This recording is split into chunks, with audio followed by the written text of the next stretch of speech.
Hello बच्चों, good evening. आज के सेशन में हम लोग डिस्कशन करेंगे आइडियल गैस और रियल गैस के बारे में। चलिए शुरुआत करते हैं।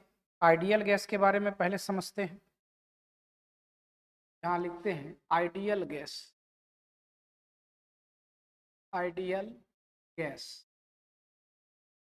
को आदर्श गैस भी कहते हैं। आदर्श gas.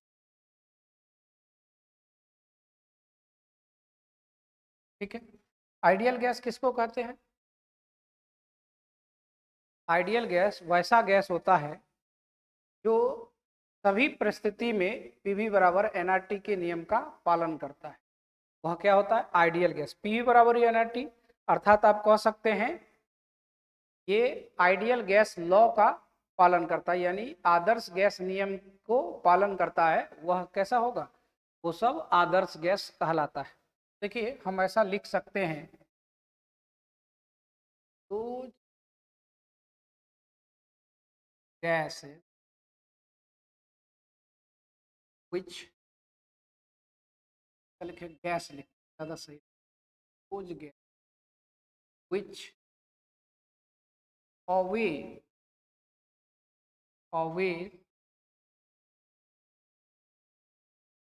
Ideal ideal gas law और ideal gas equation. Gas equation that is PV is equal to nRT, is PV is equal to nRT at all condition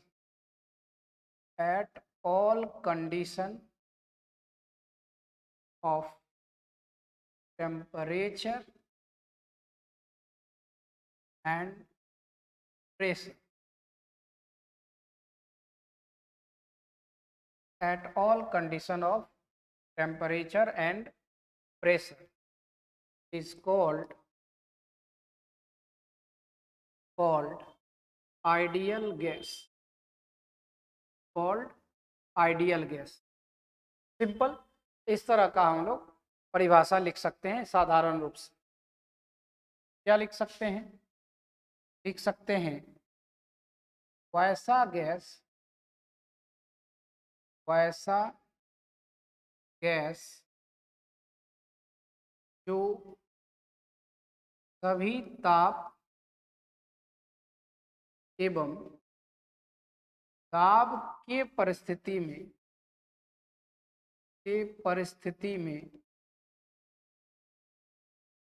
सभी ताप एवं दाब के परिस्थिति में आदर्श गैस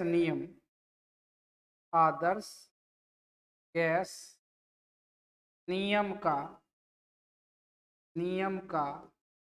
पालन करता है। आइडियल गैस कहलाता है, या आदर्श गैस लिखिए। आदर्श गैस कहलाता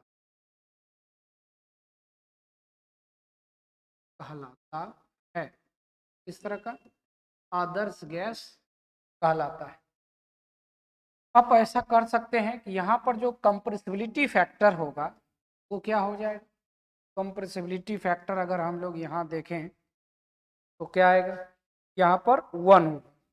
ठीक है, देखिए, फॉर आइडियल गैस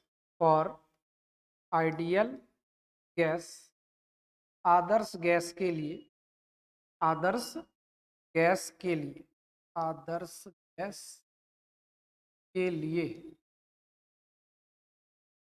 ठीक है, आदर्श गैस के लिए PV is equal to nRT होता है। ठीक है, या आप ऐसा भी लिख सकते हैं कि Z बराबर यहाँ पर PV बाई ये हो जाएगा क्या? nRT, और ये इक्वल टू 1, अर्थात जब z का वैल्यू 1 हो जाता है 1, तो ये आइडियल गैस को दर्शाता है। इसको आइडियल गैस को दर्शाता है। सिंपली आप यहाँ पर लिख सकते हैं, देखिए यहाँ पर ये nRT है, ठीक है। अगर दोनों तरफ nRT से अगर डिवाइड करिएगा तो PV बाई nRT जो होता है वो Z के बराबर, ये कंप्रेसिबिलिटी फैक्टर होता है। हेयर Z क्या कहलाता है? ये कहलाता है कंप्रेसिबिलिटी फैक्टर, कंप्रेसिबिलिटी फैक्टर, ठीक है। संपीड्यता, सम ऐसे लिखेंगे हम लोग, संपीड्यता स्थिरांक, सॉरी स्थिरांक नहीं, गुणांक। क्या होगा? गुणांक। Z बराबर क्या कहलाता है? संपीड्यता गुणांक। और Z को हम लोग दूसरे रूप में भी इसको लिख सकते हैं, ठीक है। सबसे पहले क्या जाने आइडियल गैस क्या होता है? तो आइडियल गैस वह होता है जो सभी ताप एवं दाब पर आइडियल गैस नियम का पालन करता है, दैट इज PV बराबर nRT के नियम का पालन करता है। यानी आइडियल गैस इक्वेशन जो PV बराबर nRT है उसको पालन करता है, वो आइडियल गैस होता है। और PV is equal to nRT, अर्थात Z बराबर PV by nRT equal to 1 होता है, तो ये आइडियल गैस होता है। यानी Z क्या दर्शाता है? ये कंप्रेसिबिलिटी फैक्टर। अगर कंप्रेसिबिलिटी फैक्टर संपीड्यता गुणांक का मान 1 होता है, मीन्स ये आइडियल गैस है। चेक करके देखते हैं, ठीक है। देखते हैं दूसरे पेज में हम लोग चलेंगे और यहाँ से समझते हैं। देखिए क्या करेंगे, सबसे पहले जो कंप्रेसिबिलिटी फैक्टर है इसको समझते हैं।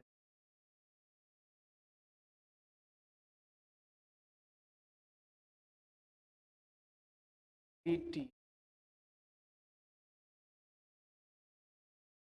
कंप्रेसिबिलिटी फैक्टर, फैक्टर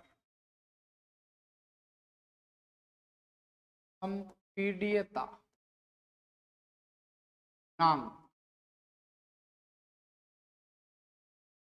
संपीड्यता गुणांक कंप्रेसिबिलिटी फैक्टर Z बराबर, देखिए Z बराबर क्या होता है? Z बराबर होता है molar volume by ideal molar volume. क्या होता है? रेशियो ऑफ मोलर वॉल्यूम, जिसको ऑब्जर्व मोलर वॉल्यूम भी कहेंगे, और ये आइडियल मोलर वॉल्यूम, ये होता है कंप्रेसिबिलिटी फैक्टर। अब यहाँ पर समझेंगे एक एक चीज के बारे में। हेयर जो VM होता है, ये होता है क्या? Observe observe molar volume, molar volume, ठीक। और ये जो है VM और ये I, इसको बोलते हैं क्या?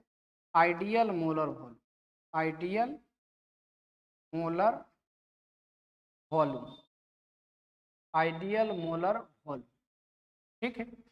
अगर आप इस कंडीशंस को ध्यान में रखते हुए यहाँ आप लिखेंगे तो क्या आएगा? For for 1 mole of ideal gas, 1 mole of ideal gas, 1 mole ideal gas के लिए, देखिए क्या बात कर रहे हैं हम लोग, for 1 mole of ideal gas, और हमारे पास यहाँ आइडियल मोलर वॉल्यूम पता है, ठीक है।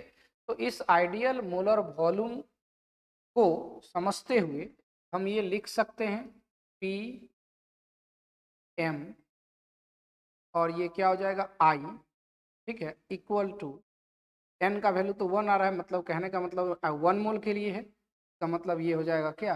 RT हो जाएगा। अब इसको इधर भेज देते हैं, ये हो गया VMI equal to RT by T हो गया, ठीक है। अगर ये मान लीजिए इक्वेशन नंबर 1 है और ये हमारा इक्वेशन नंबर 2 है, ठीक है, तो हम यहाँ लिख सकते हैं from equation 1 and 2 we get from equation 1 and 2 we get। तो 1 में क्या देख रहे हैं, 1 में z इक्वल टू, देखिएगा वी एम ये है ऑब्जर्व मोलर वॉल्यूम और वी एम आई आइडियल मोलर वॉल्यूम, और यहाँ से आइडियल मोलर वॉल्यूम आपके पास आर टी बाई पी है, तो इसके जगह यहाँ रखेंगे तो जाएगा वी एम बाई, इसके जगह पर है ना आइडियल मोलर वॉल्यूम के जगह पर क्या लिख सकते हैं आर टी बाई पी, हो जाएगा आर टी बाई, ठीक है। थोड़ा सा इसको सॉल्व करेंगे, जैसे ही सॉल्व करेंगे तो ये हो जाएगा वी एम इंटू यहाँ पी हो जाएगा डिवाइडेड बाई ये आर टी। थोड़ा सा और इसको सॉल्व करेंगे, एक साथ ऐसे लिख सकते हैं P V M by R T. ये जो वॉल्यूम है ये मोलर वॉल्यूम है, ऑब्जॉर्ब मोलर वॉल्यूम, ठीक है, क्या है ऑब्जॉर्ब मोलर वॉल्यूम। थोड़ा इसके लिए हम जगह बनाते हैं और इसको भी यहाँ पर समझते हैं। ये जो ऑब्जॉर्ब मोलर वॉल्यूम है इसका रिलेशन अगर आप देखें है ना तो क्या आएगा, देखिए आप ये तो जानते हैं mole is equal to, mole is equal to क्या होता है जब एन मोल के लिए बात करते हैं, ये मोल इज इक्वल टू होता है वॉल्यूम यानी given volume, given volume by molar volume, molar volume, ठीक है। और मोल हमें दिया हुआ है for n mole ideal, for n mole ideal gas, जब आइडियल गैस कितना मोल हो जाए एन मोल हो जाए, तो जैसे ही एन मोल हो जाएगा तो यहाँ तो एन हो जाएगा मोल के जगह पर, और वॉल्यूम की जगह पर ये भी हो जाएगा, और मोलर वॉल्यूम की जगह क्या हो जाएगा वी एम हो जाएगा, ऑब्जर्व मोलर वॉल्यूम क्या हो जाएगा, ठीक है। अब यहाँ से देखिए वी एम को इधर ले आइए तो V M is equal to ये हो जाएगा वी बाई एन, ठीक है, ये हो जाएगा एक मोल के लिए, ये यहाँ पर क्या हो गया मोलर वॉल्यूम हो गया है ना एन मोल के लिए। अब यहाँ से इसका वैल्यू इसमें रखेंगे, अगर ये जो इक्वेशन है को ध्यान में रखते हुए सॉल्व करेंगे। क्वेश्चन नंबर यहाँ 3 ले लेते हैं, 3, तो फ्रॉम ये इसको ले लेते हैं 4, ये जो है 4 लेते हैं, from equation 3 and 4 we get 3 और 4 से हमें प्राप्त होगा क्या z इक्वल टू v, यहाँ पर v हो जाएगा बाई आर टी, थोड़ा सा नीचे नहीं दिख रहा होगा, थोड़ा सा और आगे बढ़ा, चलो दूसरे जगह हम लिखते हैं, वहाँ से आप देख लो, थोड़ा सा हम इसको पेस्ट बना लेते हैं। देखो तो लिखने के लिए ये जगह सुटेबल हमें लग रहा है। देखिए क्या करते हैं, ये इक्वेशन 3 और 4 को यहाँ पर लिखते हैं, फ्रॉम इक्वेशन एंड 4, 3 और 4 से, तो ये z बराबर क्या आ जाएगा, z बराबर आ जाएगा P V M by R T, यानी पी वी के जगह पर क्या हो जाएगा वी एम के जगह पर वी बाई एन हो जाएगा डिवाइडेड बाय पहले से ये आर, ठीक ना। अब यही चीज ये जो वैल्यू है वो किस तरह से आ जाएगा, थोड़ा सा हम पेस बना रास्ता जा रहे हैं यहाँ से, ठीक है। अब देखो क्या कर रहे हैं, इसको थोड़ा सॉल्व करेंगे तो देखो z बराबर क्या आ जाए v by R T into N आ जाएगा, ये n तो आएगा ही। अब इसी को सिस्टमेटिक लिख देंगे P V by N R T, जो z बराबर हम लोग वहाँ लिखे थे P V is equal to N R T, ये आ गया। अगर ये आइडियल गैस होगा तो इसका मतलब है आइडियल गैस में z का वैल्यू कितना होगा 1। अगर ये रियल गैस होगा तो रियल गैस में z का जो वैल्यू है वह फंक्शन होता है प्रेशर और टेम्परेचर का, मतलब वहाँ पर डिपेंड करेगा, वो प्रेशर और टेम्परेचर पर भी निर्भर करे, ठीक है। चलिए इसके बाद हम आगे की बात करेंगे।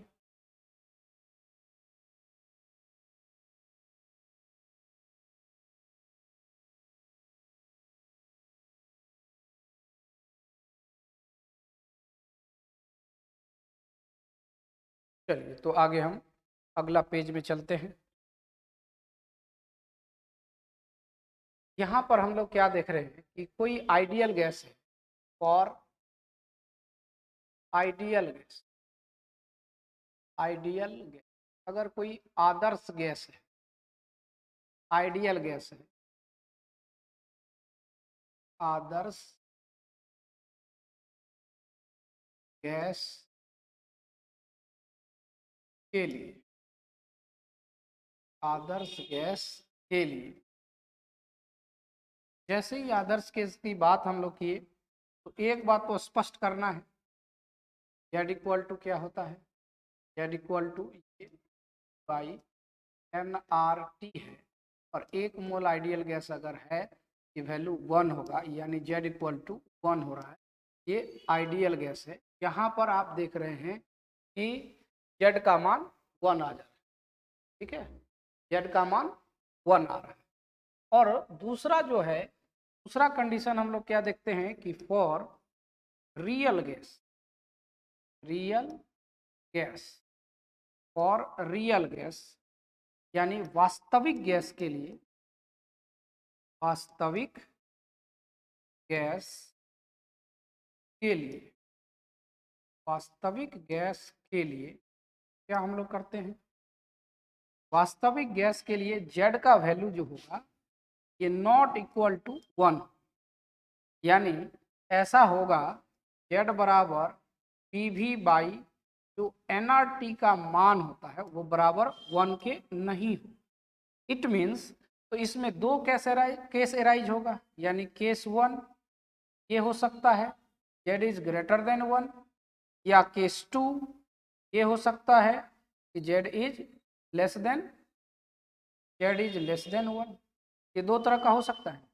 जेड इक्वल टू यहाँ पर P V by N R T लिख सकते हैं, तो यहाँ तो इक्वल टू नहीं है, यहाँ तो बराबर नहीं होगा, तो इसमें इस केस में दो आ सकता है कि जेड का वैल्यू ग्रेटर देन 1 हो जाए या जेड का वैल्यू लेस देन 1, इस तरह का कंडीशन हमें मिलेगा, ठीक है। तो अब हमारे पास ये है कि रियल गैस जो होता है वो क्या, किस तरह का, और ये किस कंडीशन को सेटिस्फाई करे। देखिए रियल गैस जो होता है वह आइडियल बिहेवियर केवल लो प्रेशर और हाई टेम्परेचर पर ही शो करता, मतलब यहाँ पर कंडीशन अप्लाई है।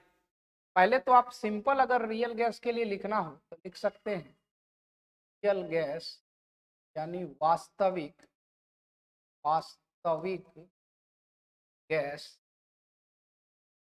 वास्तविक गैस, रियल गैस है, उसको हम क्या लिख सकते हैं, हम ये लिख सकते हैं रियल गैस को those gas, those gas which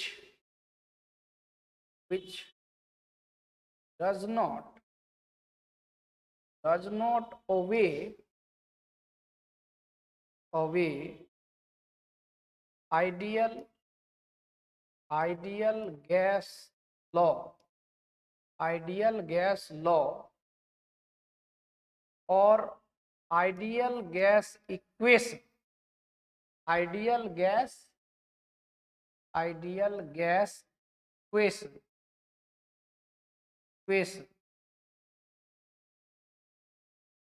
at all condition, at all condition of temperature and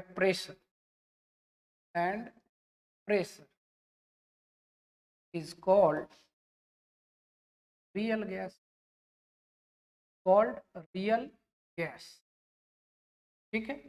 यानी हम ऐसा कह सकते हैं, हम ये ऐसा लिख सकते हैं कि आइडियल रियल गैस जो होता है वह आइडियल गैस इक्वेशन के नियम का पालन नहीं करता है सभी ताप और दाब पर, यानी कुछ स्पेसिफिक प्रेशर और स्पेसिफिक टेम्परेचर होगा जिस पर ये करेगा। यानी इसका मतलब है कि ये कुछ तो बात है। इसका मतलब है जब यहाँ पर आगे हम बात करेंगे तो उसमें आपको बताएंगे कि कुछ कंडीशन होता है टेम्परेचर का, कुछ कंडीशन प्रेशर का ऐसा होता है जहां पर ये आइडियल बिहेवियर शो करता है। हम लोग देखते हैं कि जो एक्सट्रीमली ये लो प्रेशर होता है जहां वहां पर ये आइडियल बिहेवियर शो करता है। क्यों करता है, कैसे करता है, इसका पूरा मैथमेटिकली एनालिसिस करके आपको बताएंगे, ठीक ना। तो पहले इसको हम हिंदी में समझा देते हैं, लिख देते हैं। वैसा वैसा गैस वैसा गैस जो वैसा गैस जो सभी सभी ताप एवं दाब पर सभी ताप एवं दाब पर वैसा गैस जो सभी ताप एवं दाब पर आदर्श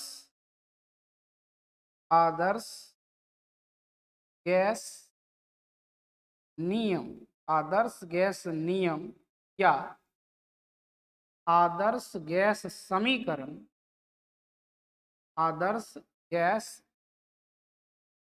समीकरण आदर्श गैस समीकरण का पालन नहीं करता है वास्तविक गैस वास्तविक गैस कहलाता है वास्तविक गैस कहलाता है। यानी वास्तविक गैस जो होता है वह सभी ताप और दाब पर आइडियल गैस के नियम का पालन नहीं करता है, जिस वजह से हम ये कह सकते हैं कि इसमें कंडीशन है, कुछ कंडीशन है, उसी शर्त पर ही करता है। अब क्या कंडीशन है उसके संदर्भ में हम आगे बात करेंगे। देखिए स्पष्ट रूप से देख लीजिए, आइडियल गैस कौन है, जब जो पीवी बराबर एनआरटी के नियम का पालन करता है, मतलब जेड बराबर 1 हो जाता है तो वो हो जाता है क्या, आइडियल गैस। और जिसमें ये बराबर नहीं होता है, तो बराबर नहीं होता है तो दो केस होगा, जेड का वैल्यू ग्रेटर देन 1 होगा या जेड का वैल्यू लेस देन 1। जेड क्या है, कंप्रेसिबिलिटी फैक्टर है, अभी हम लोगों ने इसके बारे में जाना है। तो रियल गैस के संदर्भ में इस तरह से बात हम लिख सकते हैं। अब एक कंडीशन आता है कि रियल गैस कब आइडियल बिहेवियर शो करता है, तो ये आइडियल बिहेवियर लो प्रेशर पर शो करता है और हाई टेम्परेचर पर शो करता है, ठीक है। यानी हम ऐसा कह सकते हैं कि रियल गैस आइडियल बिहेवियर का प्रदर्शन केवल और केवल very low pressure, extremely low pressure और हाई टेम्परेचर पर करता है, ठीक है। तो चलिए इसको समझते हैं और उसको मैथमेटिकली एनालिसिस करके भी लिखेंगे, ठीक है ना। अगला पेज हम लोग चलते हैं, ठीक है। देखिए हम क्या बोल रहे हैं, real gas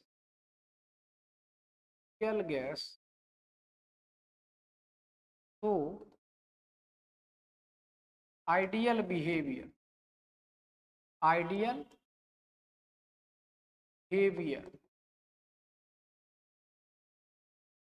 only at low pressure and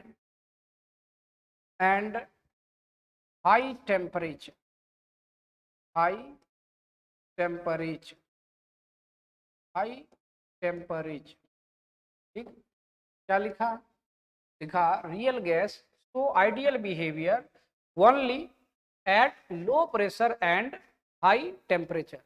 यानी real gas ideal behaviour show करेगा, लेकिन ये कब करेगा, इसके लिए कंडीशन है कि टेम्परेचर लो होना चाहिए, निम्न होना चाहिए, और टेम्परेचर क्या होना चाहिए, हाई होना चाहिए, ठीक है। तो हम ऐसा कह सकते हैं वास्तविक गैस वास्तविक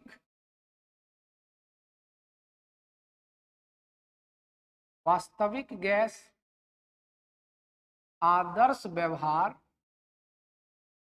आदर्श व्यवहार आदर्श व्यवहार केवल केवल निम्न दाब एवं उच्च उच्च ताप पर ही दर्शाता है। मीन्स बात को समझे, यानी ये कंडीशन है कि इस कंडीशन पर रियल गैस आइडियल बिहेवियर वो कर सकता है। मतलब जब लो बहुत ही कम टेम्परेचर करे, मतलब प्रेशर हो जाएगा, तब ये वो करेगा। ठीक है, कौन? रियल गैस भी वो आइडियल बिहेवियर शो करना, मतलब प्रदर्शित करना प्रारंभ कर देता है। ठीक है, तो इसको चेक कैसे करेंगे? तो चेक करने के लिए हम लोग को क्या चाहिए जिससे कि हम इसको आसानी से इसको समझ सकते हैं और इसको हम लोग चेक करके बता सकते हैं। तो इसको जानने के लिए हमें वंडरवाल का इक्वेशंस को समझना हो। और वंडरवाल का क्या इक्वेशन है, उस सब पॉइंट को अगर आप समझ जाइएगा तो ये स्पष्ट रूप से आ जाएगा। ठीक है, तो इसको समझने के लिए हम लोग चलते हैं वंडरवाल इक्वेशन को समझते हैं। Van der Waals equation of state for real gas को समझते हैं। ठीक है, और ये चीज अगर आप समझ जाइएगा तो 100% ये बातें आपको स्पष्ट रूप से आ जाएगी। ठीक है, तो वंडरवाल का इक्वेशन क्या था उसको समझते हैं। देखिए यहाँ पर हम लोग का आएगा van der Waals Waals equation, van der Waals equation for real gas. देखिए वंडरवाल इक्वेशन केवल ये संशोधित करके प्रेशर और वॉल्यूम को संशोधित करके एक इक्वेशन, मतलब वॉल्यूम और प्रेशर का जो काइनेटिक थ्योरी में था उसको संशोधित करके एक नया रूप दिया गया है। और वहां से जो पीवी बराबर एनआरटी था उसी के टर्म में इसको बताया गया है, लेकिन ये संशोधित फॉर्म में, मतलब करेक्शन किया गया है। क्या करेक्शन किया गया होगा, कहां से किया जा सकता है? देखिए आपको काइनेटिक थ्योरी आप पढ़े हैं, ये हो गया van der Waals equation for real gas, यानी वास्तविक गैस वास्तविक गैस के लिए वंडरवाल का समीकरण।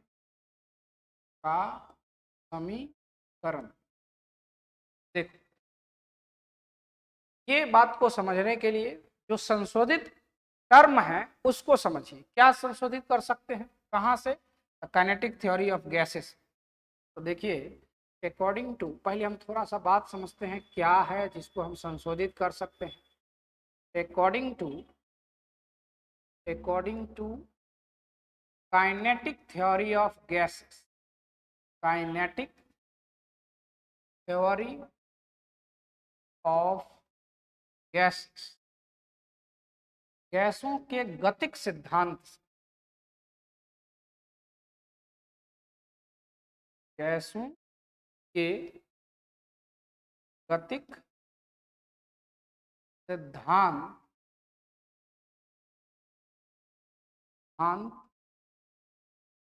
के अनुसार देखिए गतिक सिद्धांत के अनुसार क्या है गतिक सिद्धांत। तो देखो इसमें जो हम केवल वही पॉइंट लिखें, देखिए है तो कई पॉइंट जो आपको प्रीवियस वीडियो में आप देखे भी होंगे, पढ़े हैं भी हैं। हमें क्या चाहिए, हमें यहाँ पर जो केवल संशोधित टर्म है उसको लेना है, यानी सिर्फ करेक्शन टर्म को लेना है। तो लेना है सिर्फ करेक्शन टर्म। तो करेक्शन टर्म में क्या क्या हम लोग लिए थे, दो टर्म है जो करेक्ट हम लोग यहाँ पर कर सकते हैं, और वंडरवाल ने उसको किया भी था, और उसी के आधार पर जो इक्वेशन आया है वो वंडरवाल का इक्वेशन। पहला था प्रेशर करेक्शन टर्म और दूसरा था वॉल्यूम करेक्शन टर्म। ये दो टर्म, ये आपको किसी को भी पहले ले सकते हैं, उसमें कोई दिक्कत नहीं है। यानी जो काइनेटिक थ्योरी है उसको अगर समझिएगा तो उसमें पॉइंट जो हमारा आया है, पॉइंट क्या आया है, जो मॉलिक्यूल्स होते हैं जो आपस में टकराते हैं तो उनका जो अट्रैक्शन होता है वो नेग्लिजिबल होता है। यानी that traction force of molecules, traction force between gas molecules are negligible, ये बात हम लोग जानते हैं, ठीक है। और दूसरा कि जो volume occupied by gas molecule जो होता है वह volume occupied by total gas के अपेक्षा नेग्लिजिबल होता है। ये दो पॉइंट है जिसको करेक्शन हम कर सकते हैं काइनेटिक थ्योरी में, पॉइंट नंबर 3 और point number 4, sorry point number 2 और पॉइंट नंबर 4 जो आप प्रीवियस क्लास में पढ़े थे उसको देखिएगा। काइनेटिक गैस इक्वेशन, ये जो आप देख रहे हैं काइनेटिक थ्योरी ऑफ गैसेस, ये जो सिद्धांत बताए थे उसके विषय में आप एक बार उसको देखिएगा। वहां पर ये दो करेक्शन टर्म को हम यहां पर करेक्ट करके नए रूप में इक्वेशन को लिखेंगे, ठीक है। तो चलिए, पहला है कि the force, the attraction force, ऐसे लिखे, the attraction force between gas molecules are negligible, are attraction force between gas molecules are negligible मतलब नगण्य होता है, ठीक है। ये करेक्शन का टर्म है, इसीलिए करेक्शन का टर्म है। जो यहाँ पर क्या कहा गया कि भाई अगर मॉलिक्यूल्स है तो जो मॉलिक्यूल है गैस का मॉलिक्यूल वो एक दूसरे के ऊपर कोई फोर्स आरोपित नहीं कर रहा है, और ना इसके कारण अट्रैक्शन हो रहा है ना ही रिपल्सन हो रहा है। ये हम नहीं कर रहे, ये थ्योरी कर रहे हैं आपका एक काइनेटिक थ्योरी ऑफ गैसेस कह रहा है। तो उसके आधार पर ये देखें कि नेग्लिजिबल होता है, ठीक है। और इसी को संशोधित किया जाता है कि भाई अगर गैस के मॉलिक्यूल हैं और बहुत नजदीक हैं तो उसमें किसी प्रकार का कह रहा है यहाँ फोर्स नहीं होगा, लेकिन वंडरवाल ने बताया कि इसके इसके संदर्भ में वो करेक्ट करके बताया कि जो मॉलिक्यूल्स हैं उसके बीच में कुछ ना कुछ तो अट्रैक्शन होगा। तो उसको वहां पर करेक्ट करके उस प्रेशर को बताया गया, जो आगे हम बात करेंगे। मतलब हम लिख सकते हैं गैस के अणुओं के बीच, गैस के अणुओं अणुओं के बीच का आकर्षण बल नगण्य होता है, नगण्य होता है। देखिए, यानी ये हो गया किस तरह का pressure correction term, it is ये इसी को हम लोग क्या करेंगे, pressure correction term, pressure correction term जो वंडरवाल ने इसको करेक्ट किया है ना, प्रेशर करेक्शन टर्म, ठीक है। इसको सुधारा गया किसके द्वारा, वंडरवाल के द्वारा। अब क्या सुधार हुई वो बात की बात है, पहले हम लोग दो जो पॉइंट है जिसको हम सुधार सकते हैं उसको पहले यहाँ एक एक करके समझ लेते हैं, ठीक है। दूसरा पॉइंट, दूसरा स्टार में यहाँ लिखते हैं the volume occupied by, the volume occupied occupied by, the volume occupied by molecules of gas, molecules of gases are negligible, negligible as compared to, as compared to total volume occupied by gas, यानी gas के द्वारा अध्यासित कुल आयतन के अपेक्षा gas के अणु का, गैस का अणु का जो आयतन है वो नगण्य है। ये बात करेक्ट करना है। देखिए थोड़ा ऊपर बढ़ाते हैं, यहाँ पर हम हिंदी में लिखेंगे गैस के द्वारा अध्यासित कुल आयतन के अपेक्षा, गैस के द्वारा अध्यासित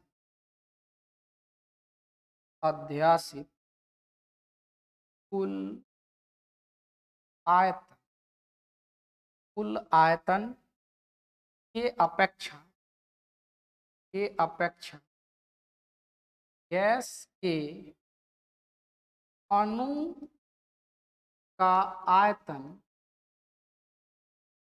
नगण्य होता है, नगण्य होता है। ठीक है, एक मॉलिक्यूल का जो आयतन होगा वो पूरे जो गैस का आयतन है उसके अपेक्षा क्या होता है, नगण्य होता है। तो मान लीजिए ये हमारा क्लासरूम एक मान लीजिए कंटेनर, तो इसमें जो गैस हम रख रहे हैं तो पूरा जो कंटेनर का आयतन है वो गैस का आयतन हो जाएगा। तो जो एक मॉलिक्यूल है उसका आयतन बहुत कम होगा, तो उसको क्या किया गया, नगण्य मान लिया जाता है। उसकी अपेक्षा क्या कहा गया कि बहुत ज्यादा है, जिसमें कि वो गैस का जो एक गैस का अगर हम देखें तो वो बहुत कम है, तो स्वाभाविक बात है उसको क्या किया गया यहाँ पर, नगण्य मान लिया। अब यहाँ पर वंडरवाल क्या करते हैं, इसी को करेक्ट करते हैं।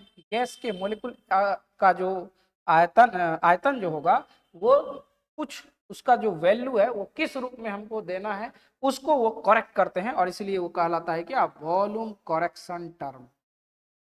करेक्शन टर्म भी करेक्शन टर्म इसको लिखते हैं, है ना।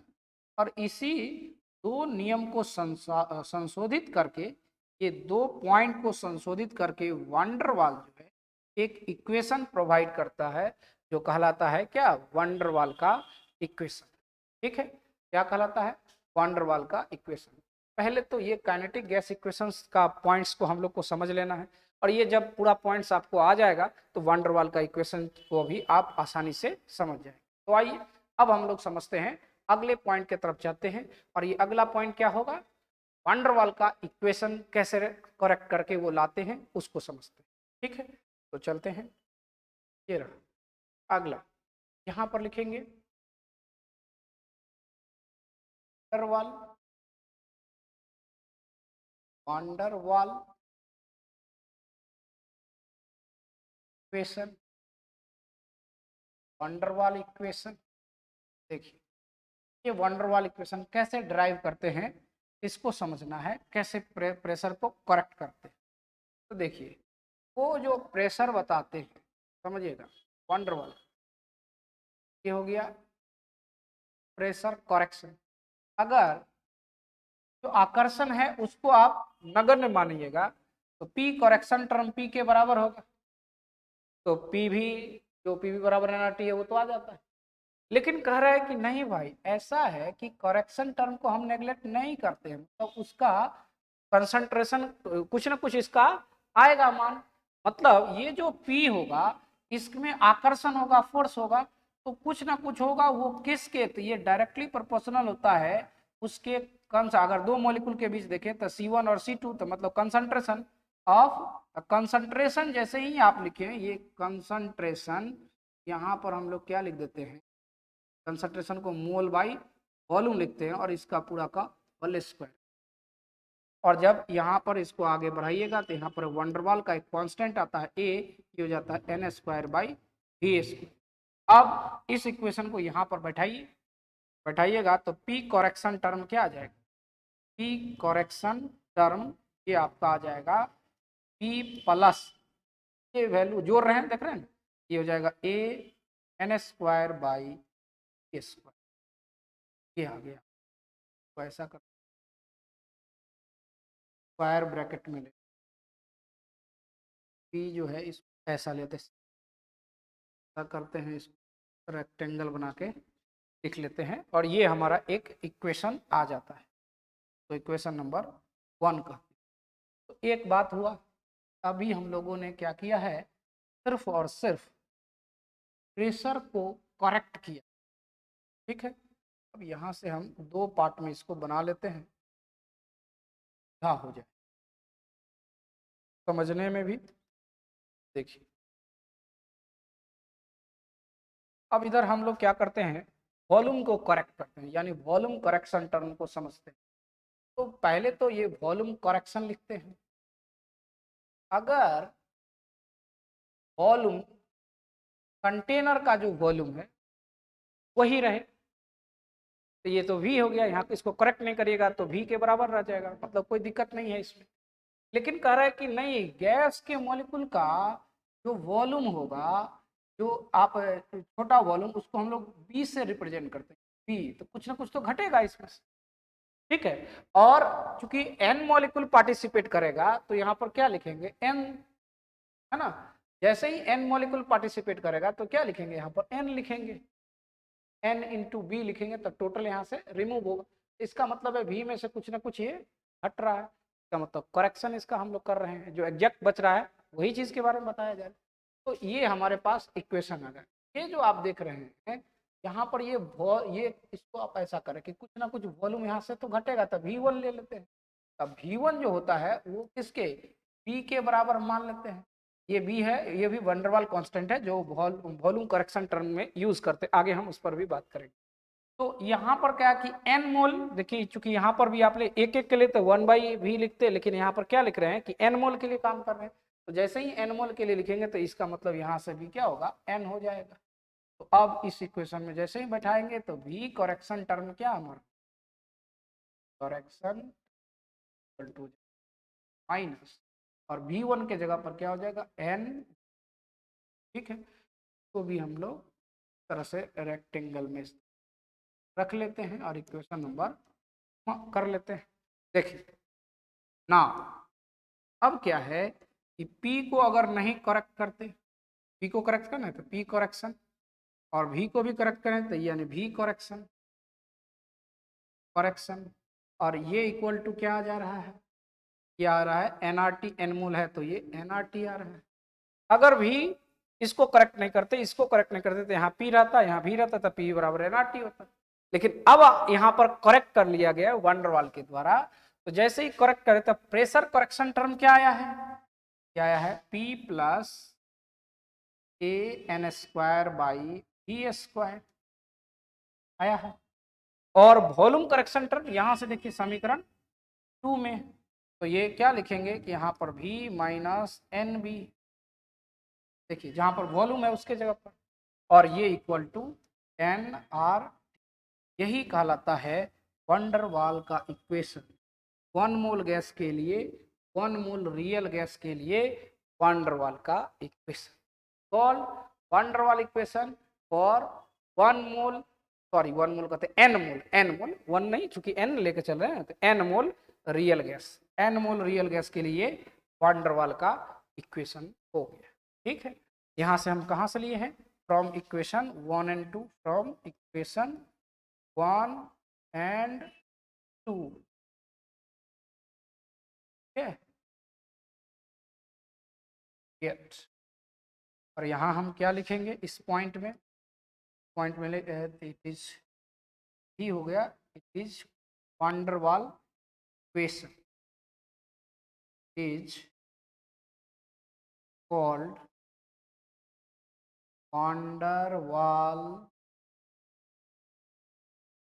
वंडरवाल्स इक्वेशन फॉर रियल गैस। किसके लिए, ये रियल गैस के लिए वंडरवाल का इक्वेशन है, ठीक है। अब देखिए यहाँ पर V और जो N है ये दोनों है, A जो है प्रेशर करेक्शन टर्म में यूज हुआ है, और B जो यूज हुआ है वो वॉल्यूम करेक्शन टर्म में यूज हुआ है। मतलब इस दोनों के बारे में अगर हम जाने तो यहाँ पर देखिए क्या लिख सकते हैं, ये वंडरवाल, जनरली हम लोग क्या बोलते हैं इसको, वंडरवाल कांस्टेंट है। और ये वॉल्यूम वाले जो है वो तो वॉल्यूम करेक्शन टर्म में यूज हुआ है, यानी वॉल्यूम पर डिपेंड करेगा। और फोर्स जो प्रेशर वाला जो है वो तो फोर्स से आधारित है, मतलब दोनों के बीच के फोर्स का है, मतलब वो प्रेशर पर वो निर्भर करेगा। तो देखते हैं, आगे हम लोग चलते हैं। देखिए यहाँ पर क्या हम लोग लिखे हैं कि वंडरवाल इक्वेशन में क्या आया है, P plus a n square by V square, है ना, और into V minus n b, और ये equal to N R T, ठीक है। ये इक्वेशन क्या है, वंडरवाल का इक्वेशन, वंडरवाल का इक्वेशन। इसमें ए और बी, ए एंड बी,